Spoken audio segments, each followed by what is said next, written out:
All right, guys, another day and another round of C8 Corvette transmission maintenance plan schedule questions and updates that really need some clarification, so I thought I'd create a video talking about it. Let's dive right into it. What's up, everybody? Welcome back to the channel. Welcome back to the vlog. Thanks for pressing play. Today, we're going to be talking all about the C8 Corvette and its transmission maintenance schedule. Yeah, that again.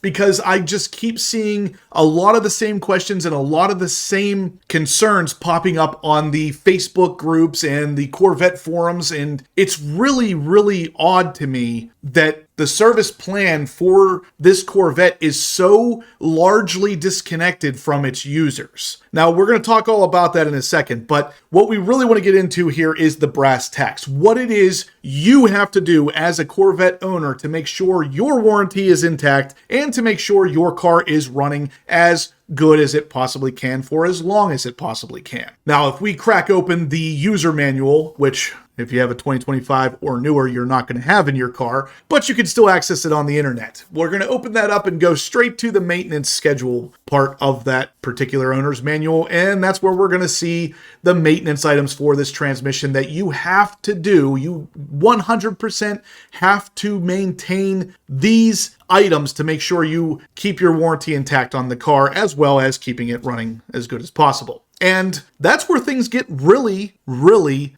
simple. I'm not sure why I continue to see people on Facebook just going off on how crazy and how difficult and how disconnected and delusional and all these words I see describing the GM maintenance plan for this transmission. I don't understand. There's only two items. There's two things you as an owner have to do to make sure that car stays running as good as it can for as long as it can and you maintain your warranty. Number one, change the transmission filter at 7,500 miles. Now, this has a little bit of a leeway. There's about 1,000 miles worth of leeway here. You can change it at 7,000 or you can change it at about 8,000. If you're in that window, GM's going to allow you to change it. They're going to allow you to use your very first free dual clutch transmission filter change to get that done. That's it. At that point, you are set to go. Now, if your car is 3 years old or older, or you've hit 45,000 miles, you're also going to need to change your fluid. The fluid inside of the transmission case, of course. So, that's it. That is literally as easy as it gets.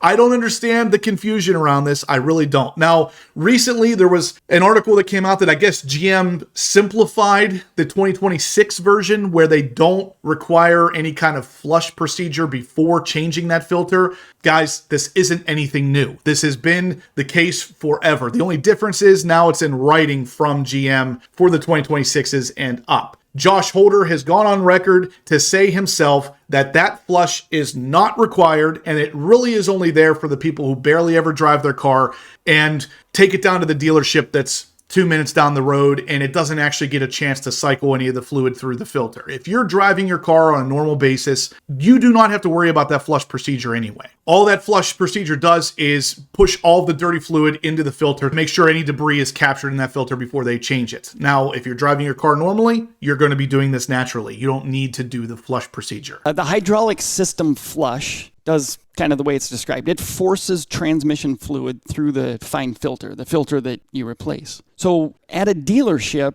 they can hook up the dealer service tool to the car and run a routine that will tell the trans control module to do this fluid filter flush. Okay.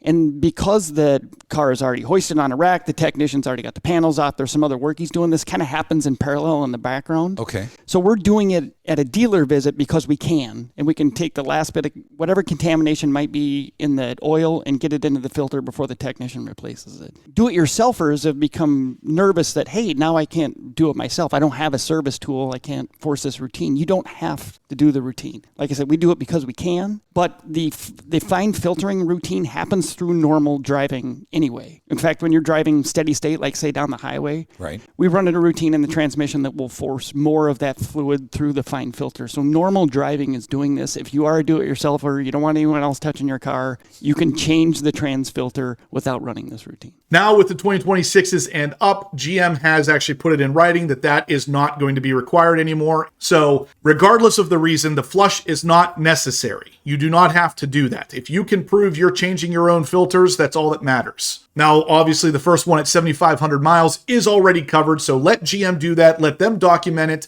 and get that done at 7,500 miles. That's step one. Step two is to make sure that the fluid in the transmission is completely drained and refilled if your car is 3 model years old, or if you have 45,000 miles on it. Now, this is the case for the next procedure as well. If you have your car past 3 years or past 45,000 miles, the same thing applies again, another 3 years or another 45,000 miles. So if your car's at 90,000 miles, you will have to do the fluid change again. Or if the car is 6 years old, you'll have to do the fluid again. With the transmission filter, however, it's a little bit different. It's 7,500 miles at first, and then 22,500, and then every 22,500 after that. That's it, guys. It's literally that simple. I see so many people complaining about how complicated this is online, and I'm not sure why. There's literally 2 items you have to maintain. There's 2 items you have to do in these cars to prolong its life and to make sure you're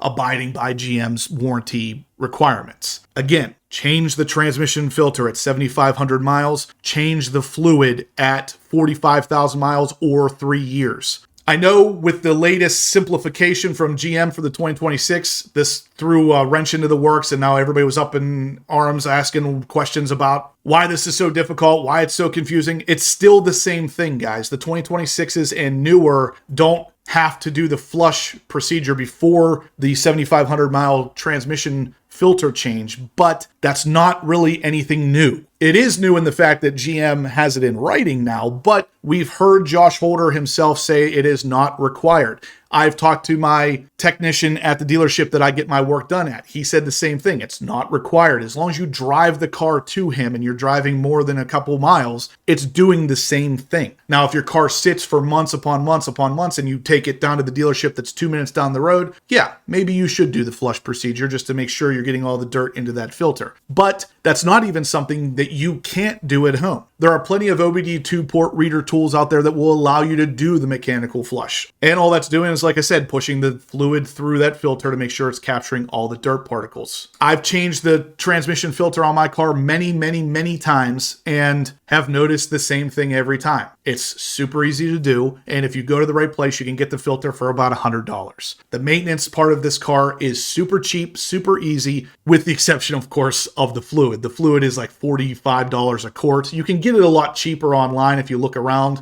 maybe $25 to $30 a quart, and you do need at least 12 or 13 quarts. Most of these cars only take 11 after they're fully drained, but it's always a good idea to have a quart or 2 extra on hand just in case. So even if you want to do this maintenance yourself, it's still very simple. There's still just the 2 items, and that's it. Now, when it comes down to any car on the planet, you're changing your oil on a relatively similar basis. Typically, you're doing it at every 5,000 miles or every 6 months, usually somewhere around there. It's the same kind of thing with the fluid in the transmission and the filter in the transmission. It's regular maintenance. Now, if we compare the regular maintenance of the C8 Corvette to any of the supercars out there, like Lamborghinis, Ferraris, you will thank your lucky stars that there's only 2 items on these transmissions. So again, the confusion around this, I really don't understand. Now, again, talking about the new changes for the 2026 plus models, like I said, they refer to the flush procedure as the time-consuming diagnostic flush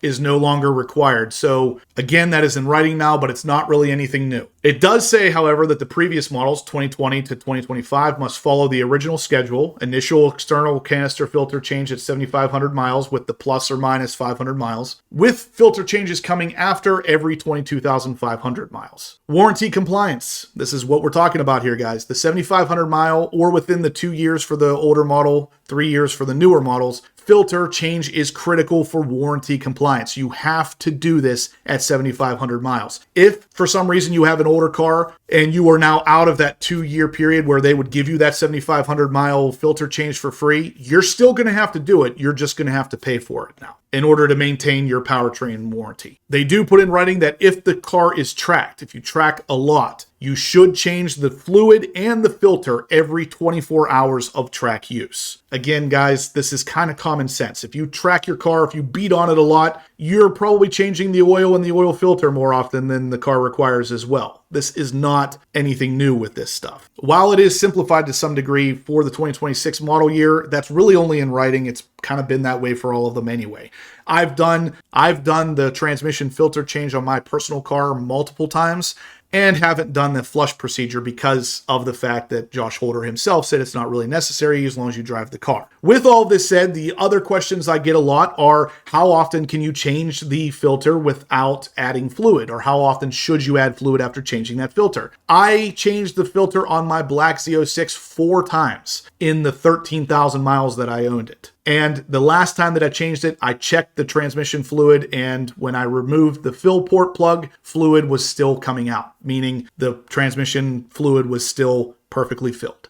So if I did it 4 times, that means odds are good you don't really even have to look at it that much, because the filter is not losing that much fluid when you do take it out of the transmission. Now, you should obviously check just to make sure. Every car is different, but as long as you open up that fill port and fluid comes out, you are good to go. All of this is to be said to follow GM's maintenance plan. What I personally do is change the filter more often than GM recommends. Now, I will do it at their requirements as well. So 7,500 miles, I will change it again, even if I just did it at 5,000, because I'm a firm believer in filters are cheap, transmissions are expensive. If you'd like to make sure you're on the absolute right side of keeping that car running for as long as possible, more filter changes more often are not going to hurt anything. The fluid is the same thing. I probably won't wait for 3 years or 45,000 miles to change that fluid, because I do drive the car somewhat aggressively. I have it on the track every now and then. I don't necessarily live there, but there's enough aggressive driving that the fluid on my car should probably be changed more often than GM recommends. I am a firm believer in fluids and filters being cheaper than transmissions and engines.